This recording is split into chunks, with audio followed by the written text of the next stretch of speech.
Assalamualaikum warahmatullahi wabarakatuh. Perkenalkan, nama saya Nadia Indah Putri dengan NIM 19028 dari Sekolah Tinggi Ilmu Farmasi Riau. Saya dari kelompok 6 sebagai pemateri keempat akan menjelaskan mengenai menjelajah dunia pustaka. Selanjutnya yaitu rangkuman evaluasi. Nah, tahapan rangkuman evaluasi ini berisi simpulan dan saran atas ulasan buku yang dibuat.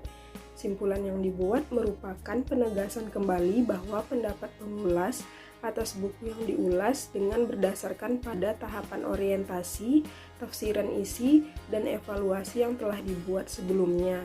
Nah, genre yang digunakan pada tahapan ini adalah deskripsi dan eksposisi. Selanjutnya yaitu yang B, simpulan tentang struktur teks dan hubungan genre pada teks ulasan buku. Nah, yang pertama yaitu struktur teksnya ada identitas atau opsional, itu genre yang digunakan, deskripsi, fungsi retorisnya yaitu menyajikan gambaran mengenai wujud dan ciri-ciri buku yang diulas. Selanjutnya orientasi, genre mikro yang digunakan yaitu deskripsi atau meliputi eksposisi. Fungsi retorisnya yaitu menyampaikan informasi tentang jenis buku yang diulas, memposisikan buku yang diulas, dan menyampaikan pendapat pengulas tentang buku itu. Lalu selanjutnya ada tafsiran isi. Genre mikro yang digunakan berupa deskripsi.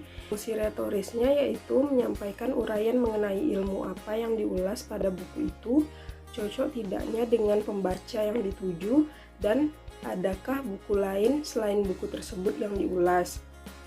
Lalu yang kedua menceritakan hal yang dilakukan pada saat ia menulis buku itu, dan yang ketiga menyajikan isi buku itu dari bab per bab. Selanjutnya evaluasi, genre mikro yang digunakan yaitu diskusi. Fungsi retorisnya yaitu menyampaikan penilaian terhadap buku yang diulas dalam berbagai hal dengan menunjukkan keunggulan dan kelemahannya melalui perbandingan dengan buku sejenisnya.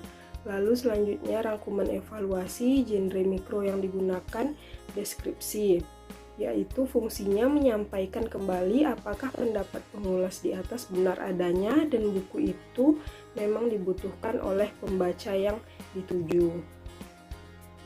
Yang terakhir, yang kedua yaitu menganalisis aspek penilaian, formulasi bahasa, dan manfaat teks ulasan buku.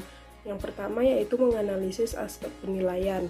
Nah, melalui proses-proses yang telah dilakukan, kita dapat mengetahui esensi ulas buku. Terbukti bahwa memahami ulasan buku merupakan keharusan bagi mahasiswa. Yang B, menganalisis formulasi bahasa evaluasi. Ketika menelusuri setiap tahapan dalam teks ulasan buku, kita sudah menaruh perhatian pada formulasi bahasa. Nah, unsur penilaian atau evaluasi dalam ulasan buku itu terletak pada tahapan evaluasinya. Menilai atau mengevaluasi adalah menyatakan pandangan, sikap, dan posisi terhadap suatu yang dinilai. Pembahasan tentang bahasa penilaian berkenaan dengan positif dan negatif. Yang terakhir, menganalisis manfaat teks ulasan buku untuk mendapatkan informasi mengenai keperluan presentasi atau menulis seperti proposal penelitian, artikel ilmiah, tugas akhir, atau skripsi. Perlu memiliki kemampuan membuat ulasan dan ringkasan terhadap buku serta materi lain.